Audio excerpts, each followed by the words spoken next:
ভেবেছিলাম স্বপ্নটা বোধহয় ওখানেই শেষ, ফিরে আসাটা একেবারেই অসম্ভব। লিগামেন্ট ছেঁড়ার যন্ত্রণা যতটা না তীব্র ছিল, তার চেয়ে বেশি তীব্র ছিল কখনো ফুটবল খেলতে না পারার কষ্ট। প্রবল অসহায় সেই মুহূর্তে পাশে এসে দাঁড়ালেন ডাক্তার আসাদ। সার্জারির পর কঠিন দিনগুলোতে ডাক্তার সাহেবের অভয় হাসি আমাকে নতুন করে স্বপ্ন দেখার সাহস জুগিয়েছিল।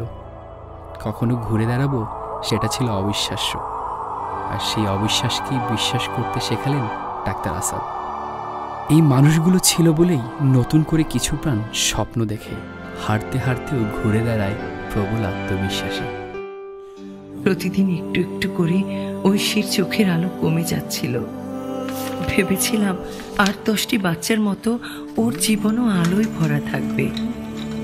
ওকে সুস্থ করার যুদ্ধে একা যখন দিশেহারা হয়ে উঠেছিলাম, তখনই নতুন করে আশার আলো দেখালেন ডাক্তার লামিয়া। অপারেশনের দিন সাহস জুগিয়েছেন, ভেঙে পড়তে দেননি। ঐশী সেরে ওঠা পর্যন্ত পুরোটা সময় ডাক্তার লামিয়া ছিলেন ছায়ার মতো, ঠিক যেন পরম মমতায় নিজের সন্তানকেই সারিয়ে তুলছেন।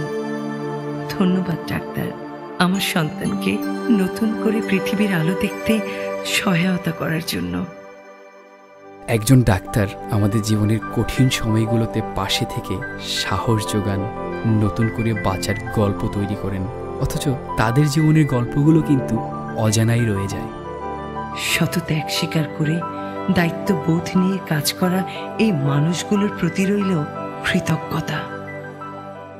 তারা পাশে থাকেন আমাদের জীবন যুদ্ধে, আমাদের হাসি কান্নায়, আবেগ কিংবা ভালোবাসায়। এরকম লাখো চিকিৎসকের প্রতিদিনের আত্মত্যাগেই নতুন করে ডানা মেলে হাজারো স্বপ্ন। সেই মহান চিকিৎসকদের জানাই বিনম্র শ্রদ্ধা এবং ভালোবাসা।